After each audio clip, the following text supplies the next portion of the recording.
औज़ुबिल्लाहिमिनश्शैतानिर्रजीम बिस्मिल्लाहिर्रहमानिर्रहीम। नाज़रीन, ये मिला जुला इन्फॉर्मेशन का प्रोग्राम है जो अदर आपकी आवाज़ के स्टूडियो से पेश किया जा रहा है।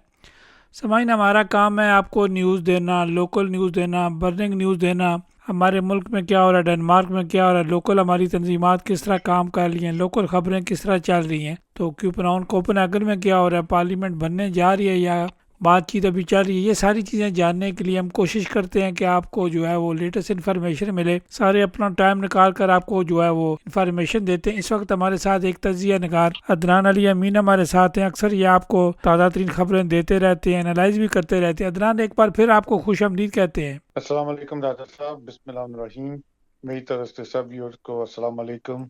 और आप कैसे हैं? अल्लाह का शुक्र है अदनान। ये मैंने छोटी सी तमीज़ बांध दिया है तो मौसम भी बहुत अच्छा है। थोड़ी थोड़ी ठंड हो गई है, धूप जो है वो कमज़ोर पड़ चुकी है, शाम का टाइम हो चुका है। तो क्या खबरें हैं आपके पास? यही सबसे पहले तो ये बात है कि पार्लियामेंट के इलेक्शन हुए थे और जो इलेक्ट हुए हैं वो आज सारे क्या कहते हैं इलेक्ट हो गए हैं और अपनी जिम्मेदारियां जो हैं उन्हें उठा ली हैं। और जो हल्फ लेना होता है जिसपे उसने साइन करने होते हैं अपने पेपर पे जिम्मेदारी के, वो उन्हें उठा लिए हैं। और अब देखिए पार्लियामेंट शुरू हो गई है। उसमें भी थोड़ी क्या कहती हैं कि थोड़ी डिलीट करना पड़ गया था क्योंकि वो एक केस आ गया था बाहर। अब पता नहीं उसका क्या बनता है, फ्यूचर में वही पड़ेगा। कहते हैं ना कि एक दफ़ा एक केस खुलता है तो फिर काफ़ी केस खुलते हैं। लेट्स सी कि वो एक केस था कि एक पार्लियामेंट में खड़ी हुई थी और शायद जब वो पार्लियामेंट में वो कहा था कि मैंने इलेक्शन लड़ना है तो उस वक़्त वो स्वीडन में रहती थी। उसके बाद शायद खबर किसी अखबार ने डाल दी है कि वो अभी भी स्वीडन में होती है, बस उसने कह लें फ़लक यहाँ कराया हुआ है। तो वो पार्लियामेंट ने कहा है कि नहीं वो बात ठीक नहीं है, मगर उसकी इन्वेस्टिगेशन तो अब होगी डेफ़िनिटली क्योंकि कुछ और पार्टियाँ हैं जो चाहती हैं कि इन्वेस्टिगेशन की जाए, मगर वो जब जमहूरियत में यही होता है कि अब देखते हैं कि फ्यूचर में क्या होता है। ताकि उसने ये कहा है कि वो वो ये कह लें एक किस्म का जिस तरह सिकंदर भाई का केस था उसी तरह का एक केस है, क्योंकि उसका हस्बैंड स्वीडन से है और वो स्वीडन में रहता है अपने बच्चों के साथ, तो वो यहाँ रहती है। तो अब देखते हैं कि इसमें क्या सच है और क्या नहीं सच, अदनान, ज़रा वजात क्योंकि कर रहे हैं आप किन की बात कर रहे हैं, किस जमात की? ज़रा जमात की दोबारा सर ये हमारे है समझ। ये मैं समझ आने को इसमें ये पवन एस-25 की जो लुईस किंग हुई थी ना एक, जो नौशेरा में खड़ी हुई थी। वो जब उसने अपने पेपर दर्ज किए थे ना इलेक्शन लड़ने के लिए कि मैं पवन एस-25 से लड़ना चाहती हूँ, उस वक़्त वो स्वीडन में रहती थी। और जो पार्टी का चेयरमैन है ना लास पॉयमाचियस जिसने ये सारा जिसकी बंदा कह ले किस्म का अजीब ही वाक़या हो रहे हैं। उसने खुद कहा है कि मैं इसको खुद जाके उस वक़्त स्वीडन में मिला था। मतलब कि वो उस वक़्त स्वीडन में होती थी। अब वो कब फ़लक इलेक्शन से पहले कैसे आई है और कब आई है डेनमार्क, ये अब इन्वेस्टिगेशन तो होगी। मगर ये होता है कि जो पार्लियामेंट की एक उलवैल होती है जिससे कुलखन करना होता है इलेक्शन को, उसने 1 घंटे के लिए डिलेट किया था इस पार्लियामेंट को कुलखन करने के लिए। और उनने कहा है कि ये केस में कुछ नहीं है, तो इसलिए पार्लियामेंट को कुलखन कर दो। उसमें ये आया है कि जो तेमुखत्सी Stolpe की पार्टी है, उसने ये रिक्वेस्ट की थी कि जो फर्सुन कम्यून में जहाँ वो शिफ्ट हुई है, उनसे इन्वेस्टिगेशन किया जाए कि ये वहाँ शिफ्ट हुई है कि नहीं। आप कह लें एक किस्म का ये उसी तरह का मामला हो गया है, जिस तरह सिकंदर भाई का हुआ था। अब आगे फ्यूचर में क्या होता है, ये तो डिपेंड करता है कि कम्यून इन्वेस्टिगेशन करती है कि नहीं करती। ये कमिंग डेज़ में पता चलेगा। ताकि उसने ये ताकि जैसे उसने यही कहा है कि मैं जब मेरे पास टाइम होता है, मैं स्वीडन जाती हूँ क्योंकि मेरा जो हस्बैंड है वो अभी बच्चों की वजह से यहाँ नहीं शिफ्ट हो सकता, तो वो फिर वहाँ होता है, तो मैं यहाँ होती हूँ। मतलब आप समझ लें कि इस बात में वही जिस तरह सिकंदर की बात हुई थी, उसी तरह ये बात हो गई है किस्म की। मेरी मेरी अपनी राय ये है। तो ये सिकंदर टू केस कह सकते हैं? मेरे ख़्याल से सब बंदा कह सकता है क्योंकि मैंने वही आपको जैसे अभी शुरू में कहा है ना, कि जब बंदा एक काँटा खोलता है ना, तो फिर बहुत सारे काँटे खुल जाते हैं।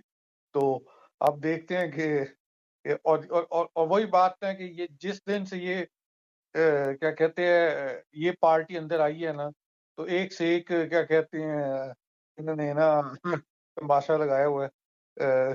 कभी कुछ नहीं कर रहे हैं इनका बाहर, कभी कुछ नहीं कर रहा है बाहर। और ये वो पार्टी है जो इलेक्शन में आई थी स्लोगन लेके कि हम वॉच डॉग ही बनेंगे, हम इस सिस्टम को चेंज करेंगे क्योंकि इस सिस्टम में बहुत करप्शन है और इस सिस्टम में बहुत ज़्यादा चीज़ें हैं। तो आप देखिए कि आप इनका क्या हाल हो रहा है, कि एक से एक क्या कहते हैं इनके दरवाज़े से और क्या कहते हैं बॉक्स से चीज़ें निकल रही हैं बाहर। चलिए अदनान, ये तो मीडिया खबरें लेकर आता है, मीडिया का काम है खबरें देना, आगे जो फैसले होते हैं वो सिस्टम करता है, कानून करता है। तो बहुत सारी खबरें चल रही हैं। आज खबर चल रही थी जिसे मेरे पास इंफॉर्मेशन आई है कि आज हमारे पाकिस्तानी इंसाफ डिप्टी मेयर जो हैं वो मेयर बनने जा रहे हैं। राजा साहब, ये बात करेक्ट होती है, ये सिस्टम का ये होता है। मुझे नहीं अब पता कि सिनेरियो क्या बनेगा रात को, क्योंकि मैं मेरे पास तो यही तो इत्तला है सारे कि जो डिप्टी मेयर इसीलिए होते हैं कि जब मेयर नहीं होता है तो जी, जी। उनकी जगह जो है वो जी, जी। डिप्टी मेयर बैठते हैं। उसने ही रोल करना होता है और ये करेक्ट बात है कि हमारा जो यहाँ का जो मेयर है एम्सलोन का, वो इस वक़्त बीमार है और उसने क्या कहते हैं सीओलो पे है इस हफ़्ते। डेफ़िनिटली जो एक्टिंग मेयर होगा, वो ही होगा जो डिप्टी मेयर होता है। और सिस्टम में तो यही है कि उसने मीटिंग लीड करनी होती है जब मेयर ना हो। मगर मैंने इस तरह का सिनेरियो मैंने देखा नहीं अपनी नज़रों से, शायद हुआ हो पहले, मगर मुझे याद नहीं है। कोई मेरे ख़्याल से ये अदनान, ये तो काफ़ी बड़े ज़्यादा एजाज़ की बात होती है कि बंदा मेयर की सीट पर बैठकर जो है वो अपना जो है उस पूरे सेशन को डील करता है। ये तो बहुत बड़ी बात है राजा साहब, ये तो और एक ख़ासकर ये देखिए पाकिस्तानियों के लिए भी एजाज़ की बात है कि जमहूरियत में देखें जमहूरियत की कितनी ताकत होती है। ये तो बड़ी खुशी की बात है कि उस बंदे ने क्या कहते हैं लीड करनी है मीटिंग और क्या कहते हैं पूरी एक खोपी की मतलब लीड करनी है, जिसके अंदर मेरे ख़्याल से जहाँ तक मुझे याद है फोर फ 40 के पॉइंट फूँकता है, जिसमें लोकल फूँकता भी होते हैं जो जो इलेक्ट मेंबर ही खाली बैठते हैं। तो ये अदनान, तो अगर बहुत बड़ी हमारे बात आप होती है। सामाइन को इंफॉर्मेशन के लिए बताएं कि ये जो सेशन बनते हैं, बैठते हैं, मेयर बैठते हैं, तो ये किस तरह सारा सिस्टम चलता है, किस लिए होता है, कैसे डील किया जाता है? रजत साहब, ये होता है कि ये जो खोपी की मिल होती है ना, खोपी फेस्टिवल की मिल होती है 1 दफ़ा महीने में। वो जो होती है ना, वो उसमें जो हमारे कह लीजिए एपिसोड में 21 मेंबर्स हैं। कोपेनहेगन में 41 है मेरे ख़्याल से, ऐसे ही कुछ है। उसमें कोपेनहेगन का तो सिस्टम दूसरा है, मगर जो जो ये छोटी जैसे हमारी कम्यून होगी, ग्लोस्टर की होगी, इसमें जो पॉमिस्टा होता है ना, वो मिल को लिया करता है। हर पॉइंट को वो पेश करता है, उसके बाद डिबेट होती है। और डिबेट के बाद जिस चीज़ को उसने विल से करना होता है, फिर वो उसमें वोटिंग कराता है। और वोटिंग में वो जिसके पास क्या कहते हैं फिर मेजॉरिटी होती है, तो मेजॉरिटी 11 की होनी चाहिए टेक्निकली। मगर टेक्निकली कभी ये भी हो सकता है कि कुछ लोग कहें कि हम फ़ा-ए-ल-मुल नहीं करना चाहते, तो फिर उस फ्लेयर सेल के साथ भी हो सकता है। मगर मेनली जो होता है ना, वो मेयर जो होता है ना, वो मिल को लिज़ा करता है और टाइम देता है लोगों को। कोशिश करता है कि मीटिंग जो है ना टाइम के अंदर-अंदर हो जाए। उसके साथ जो होता है ना उसके लिए बैठा होता है एक कम्युनल टीचर उसके साथ, जो उसको क्या कहते हैं लीगली कोई एडवाइस करना हो, कोई ऐसी चीज़ करनी हो, तो फिर क्या कहते हैं वो उसकी मदद करता है उसके साथ। उसकी साइड पे एक सेक्रेटरी जो है इसकी पर्सनल सेक्रेटरी जो होती है मेयर की, जो सारा हैंडल करती है इसका कैलेंडर वगैरह, वो भी वहाँ बैठी होती है मीटिंग के अंदर। इस मीटिंग के अंदर ये भी होता है कि एक साइड पे जो 21 मेंबरों के अलावा जो होता है ना क्या कहते हैं डायरेक्शनशिप, हमारे कम्यून के अंदर इस वक़्त 4 तो बेहस 3 4 देख एक ऑर्गनाइजेशन कायम होता है। उसके अंदर 2 एक कम्युनिटी और 2 डायरेक्टर होते हैं। वो भी बैठे होते हैं सेल के दोनों डायरेक्टर ऊपर बैठे होते हैं।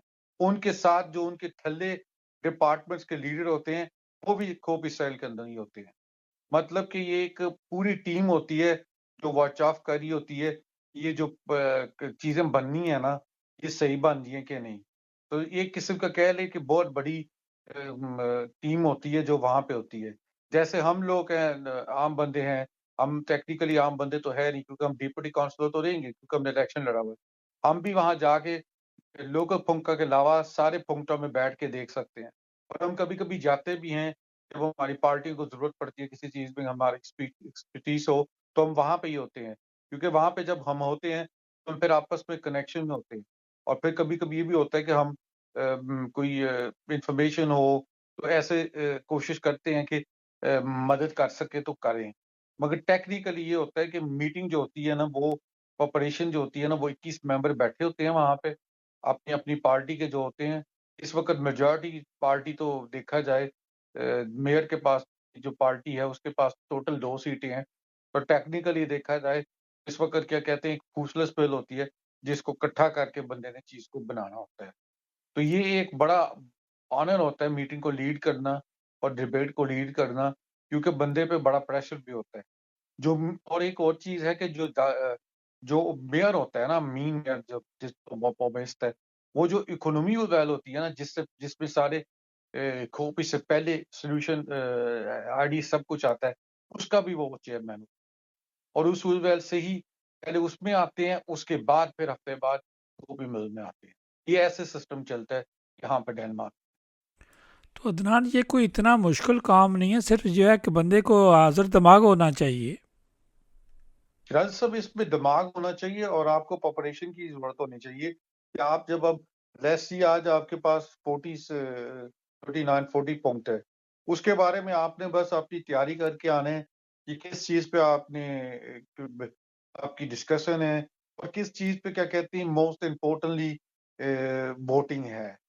और ज़्यादातर देखा जाए ना तो जो जो होते हैं ना कह लें अगस्त, सितंबर, अक्टूबर के जो महीने होते हैं, जनवरी, फरवरी के महीने होते हैं। मेरी नज़रों में ये महीने हैं जिनमें ना बहुत सारी चीज़ें जो होती हैं ना डिसाइड होती हैं। अगस्त से लेके अक्टूबर तक आप कह रहे हैं करीबन अगले साल का आपका बजट वो बजट जो है ना वो अब इनने उसको हियरिंग में भेज दिया हुआ है कि लोग कौन-सी चीज़ें के आइडिया देंगे। और वो फिर वो जब वो आइडिया आते हैं ना, उसके बाद फिर एक वो आपका जो होता है ना पवेल्टिंग वो अपना एक कैटलॉग बनाती है, जिसके अंदर वो आइडिया देते हैं। जब वो आइडिया दिए जाते हैं ना, तो उसके बाद इतनी तज़ीमें हैं ना, स्कूल हो जाए व कह लें जो स्कूल हो गया क्लब हो गए, हर एक को मौका मिलता है, वो एक रैंक स्वाब भेज सके। जब वो ह्यूइंग्स वहाँ जाते हैं ना, तो उसके बाद फिर वो पढ़ते हैं, उनको देखते हैं, फिर आगे-पीछे चीज़ें देखते हैं, कि कैसे चीज़ें करनी है, कैसे पेशेंट को विल्सर करना है, ये करना है। उस वक़्त आपका बड़ा इम्पोर्टेंट होता है कि आप हर पेज को, हर चीज़ को पढ़ें और हर चीज़ को एनालाइज़ करें। जनवरी, फरवरी में भी बहुत एक बड़ी ज़रूरी चीज़ होती है, क्योंकि उस वक़्त जो नेक्स्ट ईयर के बच्चों ने स्टार्ट करना होता है ना परमानेंट क्लास आने, उस वक़्त वो भी डिसाइड होता है, कि कितनी क्लासें किस स्कूल में बने, किस स्कूल में कौन-सी क्लास बने, पेसिस्टेंस की ऐसे जो होता है वो भी बहुत होता है। तो आपका बड़ा ज़रूरी होता है कि आप अपनी तैयारी करके 100% आएँ, आपको पता हो कि आप किस डिबेट में जा रहे हैं, आप किस तरह जा रहे हैं, किस तरह क्या कहते हैं। एक मोटी सी एग्ज़ाम्पल मैं आपको दे देता हूँ। हमारी कम्यून जो है, जिस तरह उसकी इकोनॉमी है, उसको पुलिया भी मिलते हैं बाहर से। वो पुलिया बाहर से ना मिले, तो हमारी जो अपनी टेक्निकली कम्यून है ना, इस वक़्त वो इकोनॉमी में फँसी हुई है। तो ये बड़ा ज़रूरी होता है, बंदा हर चीज़ को एनालाइज़ करे और हर चीज़ को देखे कि बंदे ने कैसे उसको लेके चलना है और कैसे उसको क्या कहते हैं करना है। सो बड़ा ज़रूरी होता है, हर चीज़ को बंदा गौर से देखे। इसका मतलब है कि हर फंक्ट का जो एजेंडा बना होता है, जो 1 2 3 जितने भी पॉइंट लिखे होते हैं, हर पॉइंट पे जो है वो मेयर को भी जवाब देना पड़ता है। नहीं, ज़्यादातर ये होता है राजा साहब की जो उलवेल्स फॉरमैन होते हैं ना वो बात करते हैं। उलवेल्स फॉरमैन जो होते हैं ना उसके पास क्या कहते हैं, ज़्यादातर वो ही क्या कहते हैं चीज़ को पेश करते हैं। अब सर ये कि मेयर अपनी राय देता है, अपनी क्या कहते हैं माइंड्स देता है, मगर जो उलवेल्स फॉरमैन होते हैं ना इस चीज़ को आगे लेके जाना होता है और उसने उस चीज़ को पेश करना होता है। क्योंकि 2-3 उलवेल्स हैं जो बॉस कहते हैं जिस तरह मिलियो और चिकनी की है, इस तरह की रासोनस और ये है, स्कूल की है। इनका काम होता है कि इस चीज़ को लेके आगे जाएँ और क्या कहते हैं इस चीज़ को पेश करें। मेयर का काम होता है कि जिस तरह आप कह लें, एक डायरेक्टर का काम होता है ना कि सारे काम को लीड करके देखे। उसका एक किस्म का वो रोल होता है। इसमें ये भी होता है कि जो कॉफ़ी की मिल होती है ना, जिस तरह आज 6 बजे रात को, उसके पहले कुकिंग करने ताउस सारी चीज़ों से पहले वो ये भी पूछता है कि कोई सेल में बंदा कोई सवाल लेके गया हुआ है, मेयर से करने, डेफ़िनिटली मेयर से या किसी और से वेल्स फॉरमैन से करना चाहे, तो वो भी कर सकता है। तो 6 बजे बंदा ये एम्सलॉन में है, बाकी कम्यूनों में भी ऐसे ही है, उनके टाइमिंग का मुझे नहीं सारी का पता, कैसे वो किस-किस दिन करते हैं, मगर आप जाके वहाँ अपना सवाल भी डायरेक्टली मेयर से कर सकते हैं। आपको कोई क्वेश्चन करना हो या इस तरह की चीज़। आज जैसे है, मुझे नहीं पता जाते हैं कि नहीं जाते। यहाँ पे हमारी कुछ पार्किंग के इश्यूज़ हैं, उस पे एक बंदे ने कहा था, तो मैंने कहा था तुम्हारे पास बिगेस्ट सारी है, कह रहा तो तुम मेल लिख लो, मेल नहीं लिखनी, तो तुम ये आज 13 है, 14 है, तो तुम जाके बात कर लो, डायरेक्टली सवाल कर लो। अगर बेहतर यही होगा कि तुम आज जाके सवाल करो, तो मैं तुम्हें बस ये कह सकता हूँ कि तुमने मेयर से सवाल करना है डायरेक्टली, तो फिर बेहतर है कि तुम मेल लिख लो, क्योंकि मेयर इस हफ्ते इस मीटिंग में नहीं है, तो फिर तुम्हें क्या कहते हैं मई में इंतज़ार करना पड़ेगा, क्योंकि वो उसमें होगा। इसमें डेफ़िनिटली 20 से पौ-मिस्टर वहाँ पे होगा, अगर हो सकता है कि वो शायद लेकिन वो अदनान, कोई हमारी जहाँ तक इन्फॉर्मेशन है वीसे बोमिस्ता की जो है कोई सुप्रेंट भी नहीं है। नहीं, विसे पॉमेस्टा का कोई सप्लीमेंट नहीं है। पहले होता था एन विसे पॉमेस्टा एब्सोल्यूट में, वो नहीं है अब, वो नहीं है। सो यहाँ पे खाली पॉमेस्टा और फर्स्ट विसे पॉमेस्टा और फिर जो होता है ना सीनियर, उसको कहते हैं। अगर जो है वो वीसे बोमिस्ता अपना बीमार हो जाए तो फिर वो सीनियर को कहेंगे और फिर मेरे हाथ स्टीन को कहेंगे कि वो लीड करें। ठीक, जो बंदा सीनियर होता है। चलें, ये तो अच्छी बात है। मैं समझता हूँ कि ये एजाज़ की बात है जिसके पास भी है। तो क्या हमारी कमेटी, जो आपकी कमेटी है, इसमें कोई अपना पाकिस्तानी निसात किसी यूज़ वेल का फोरमैन भी है? यस, वो हलाक है। हलाक के पास फॉरमेन कुछ से भी है, ये ये कोई तो है। इखलाक जो है वो तो अब बैठेगा मेयर की सीट पे आज। तो उसका कोई तलक नहीं है। जो विल्स फॉरमैन होते हैं वो साथ ही बैठते हैं, क्योंकि ये 21 के 21 मेंबर उधर ही बैठे होते हैं, सारे इकट्ठे। अच्छा, ये सारे मेंबर्स उधर ही बैठे होते हैं, ज़बरदस्त। तो एक टू सारा उधर जितने बैठ के पॉइंट डिसाइड होते हैं, करते हैं। जितने भी पॉइंट हो गया, हमें नहीं पता कितने, 20 हैं 30 हैं, वो सारे एक एक पॉइंट करके लेते हैं। टाइम होता है उसका? टाइम वो टाइम तो होता नहीं है, टाइम को कंट्रोल करने की कोशिश करते हैं। 3-4 घंटे लग जाते हैं मीटिंग के, तो ज्यादातर इतने लग जाते हैं। चलें, बड़ी पहले अच्छी तो बात है जी, एजाज़ की बात है। ये मीटिंग है, चांस मिल रहा है तो अवेल करना चाहिए। बाकी जिस तरह हालात इजाज़त देते हैं, यहाँ तो जमहूरी मुल्क है, जमहूरी तरीके से बातें चलती हैं। यहाँ कोई ज़बरदस्ती की बात नहीं है, कोई डिक्टेटरशिप की बात नहीं है। तो इसके अलावा अदनान, क्या खबरें, उसके अलावा और भी बहुत सारी खबरें हैं जो गर्दिश कर रही हैं, कोई आपके जहन में है? ये भाई बहुत इम्पोर्टेंट चीज तो यही है ना कि ये जो सबका सवाल ये ही हो रहा है कि ये गवर्नमेंट की जिस का क्या बनना है। और इसमें तो मैं यही कहूंगा कि अब देखें मीटिंगें चल रही हैं और इसके बारे में कोई ना कोई फैसला तो डेफिनेटली क्या कहते हैं आ जाएगा। आज भी नेगोशिएशन हुई है, दो तीन तरफ से जा रही हैं। और बाकी यही कि लोग का क्या कहते हैं ध्यान इसी तरह के ये जो इंटरनेशनल क्राइसिस बना हुआ है कि इसका कोई असर तो नहीं ना कितना पड़ेगा इन्फ्लेशन पे, लाइक कमोडिटी पे, जिस तरह ये बेंजीन डीजल पे।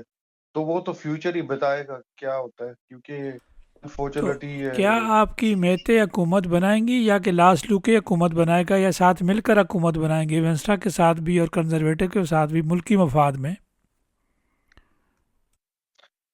राजा साहब इसमें ना बंदा कह रही है बड़ा मुश्किल कहने का है कि क्या करेंगे, क्योंकि इसमें ना हर चीज को सोच समझ के करना पड़ेगा। क्योंकि इस वक्त जो डेनिस इंडस्ट्री है वो भी बड़ी प्रेशर डाल रही है कि कंजर्वेटिव वेंस्टा और सोशलिज्म इकट्ठे मिल जाए। मगर उसको ये भी सोचने की बात है कि ये भी है कि उन सोशलिज्म को तो अपना भी तो देखना है ना कि हम पहले यूरोप पार्लियामेंट का इलेक्शन नहीं जीत सके, इतना अच्छा नहीं गया। कम्यून के इलेक्शन में क्या कहते हैं इतनी मेयरशिप गई है, इवन कोपेनहेगन की मेयरशिप 100 सालों के बाद गई है। अब नेशनल पार्लियामेंट का इलेक्शन देखें, वहां पे 12 सीटें इनकी कम हुई हैं। तो उन्हें ये भी तो देखना है ना कि हम हमें सूटेबल क्या करता है और पब्लिक के डिसीजंस क्या हैं, और ये सारी चीजें पर्सपेक्टिव में देख के भी बंदा क्या कहते हैं सोच समझ के हालात को देखता है। आपको ये भी देखना चाहिए ना कि आज एक क्या कहते हैं टेक्निकली एक डेनमार्क में एक हिस्ट्री बनी है किस्म की कि जो प्रेसिडियम होता है, जिन्हें लीड करनी होती है पार्लियामेंट को, जहाँ पे पॉलिटिक्स फॉर्ममैन होता है और 4 देश फॉर्ममैन होते हैं, उसके अंदर एक पार्टी का लीडर ने अपनी नेस फॉर्ममैन दी है कि टाइम्स फॉल्कर का मूड मिसेस स्मिथ ने कहा है कि मैं प्रेसिडियम में बैठूंगा, क्योंकि ये जो प्रेसिडियम है इसके अंदर बहुत गंद है और इसके अंदर ये एक लॉबी बन गई हुई है कि ये काम ठीक नहीं करते। तो ये भी तो देखे ना कि सिनारियो कितने मुश्किल होते जा रही है, और मिसेस स्मिथ का एक ही मकसद है उसके अंदर बैठना कि ये जो जैसे हम जो मेरी एनालिसिस है, मैं यही कह रहा हूँ कि ये है कि शायद हम फॉरेन्स को क्या कहते हैं थोड़ी नरमी मिलती है, तो ये अंदर बढ़ के क्या कहते हैं थोड़ा बहुत प्रेशर डालना चाह रहा है, मगर वो कर तो नहीं सकता क्योंकि वो सेकंड नेस फॉर्ममैन है, क्योंकि फर्स्ट नेस फॉर्ममैन तो बनेगा ना क्या कहते हैं एसएफ का, और फिर दूसरा बनेगा उसका बेंचता का, और फिर मेरे ख्याल से इसका बनेगा तीसरी पोजीशन इसकी आएगी, जहां तक मुझे समझ आ रही थी। मगर देखिए ना कि हालात किस तरफ जा रहे हैं और कैसे तो होते अदनान जा रहे चलें क्लोजिंग की तरफ बढ़ते हैं। तो इस वक्त जो ख़बरें आ रही हैं कि लोगों ने ये सिलेक्शन को भूल गए कि उनके भी पार्लियामेंट को जो हमारे पाकिस्तानी नसात थे, अगले इलेक्शन को उन्होंने फोकस कर लिया कम्यून के और पार्लियामेंट के और रीजन के इलेक्शन को, कि अब लोग सबको पता चल गया कि बरादरीज़म पे वोट नहीं आएंगे, ग्रुपों में वोट नहीं आएंगे, अब तो तरीक़ाकार बदली होने जा रहा है। आप क्या कहेंगे? रज़ा साहब, ये देखिए मैं आपको एक बात बताऊंगा कि आपको ये सोचना चाहिए कि जो नेक्स्ट जनरेशन आ रही है ना यहाँ पे, जिस तरह मेरी औलाद है और वो ये जो आ रही है, वो अपनी मर्जी करते हैं काबा सरी, क्योंकि वो इस सोसाइटी में बड़े हो रहे हैं और वो इस सोसाइटी को देखते हैं। तो जो जब इस सोसाइटी को देखेंगे तो वो फिर इस सोसाइटी की तरफ ही जाएंगे। तो बेहतर यही है कि हम इस सोसाइटी के अंदर बढ़ के काम करें और इस सोसाइटी के साथ मिल के अपना क्या कहते हैं फ्यूचर बनाएं। और मैं यही कहूँगा कि हम लोगों को यही ये करना चाहिए, और अल्लाह ताला सबको क्या कहते हैं जो खड़े होते हैं उनको कामयाबी करे, और हम सबको हिम्मत दे कि हम जो काम करते हैं उसमें क्या कहते हैं हमें ताकत मिले। और सबसे पहले तो हमारे लिए यही है ना, हमारा मुल्क तरक्की करेगा तो हमें ही फायदा है। अदनान, आपका बहुत शुक्रिया। हमारे पास 2 मिनट, अगर आप कोई बात कहना चाहें, कोई मैसेज देना चाहें। नहीं, मैं यही कहूँगा कि आप देखिए अब हमारे लिए फ्यूचर में यही है कि हम सब मिलके काम करें और क्या कहते हैं देखें कि कैसे हैं, क्योंकि अभी तो किसी को नहीं ना पता कि दुनिया के हालात जिस तरह से जा रहे हैं इंटरनेशनली कि किस तरफ जाएंगे। और इंशाल्लाह ताला मैं यही कहूँगा कि जब हमें पता चलेगा कुछ इन्फॉर्मेशन गवर्नमेंट के बारे में तो हम डेफिनेटली व्यूअर्स को बताएंगे, और ये 1-2 दिन में हमें कुछ इन्फॉर्मेशन मिलेंगी, क्योंकि आज एक और नेगोशिएशन पार्टी आई है। तो इंशाल्लाह ताला जब हमारे पास कोई इन्फॉर्मेशन होगी तो हम व्यूअर्स से शेयर भी करेंगे और उनको एक्सप्लेनेशन भी बताएंगे। और अदनान, मेरी तरफ आपका से बहुत शुक्रिया, आपने कीमती टाइम ठीक हमारे है, साथ शेयर किया। ठीक है फिर अल्लाह हाफिज। समन नाजरीन, ये थे अदनान अली अमीन जो अपना तजिया एनालाइज कर रहे थे। आप जो लोकल बातें चलती हैं, लोकल सिस्टम चलता है, तो आज पाकिस्तानी नसाद जो हैं वो मेयर की सीट पर बैठने जा रहे हैं। तो देखते हैं कि शाम तक आपको ब्रेकिंग न्यूज़ नई वाली आपको देंगे। हमारे साथ साथ रहिएगा।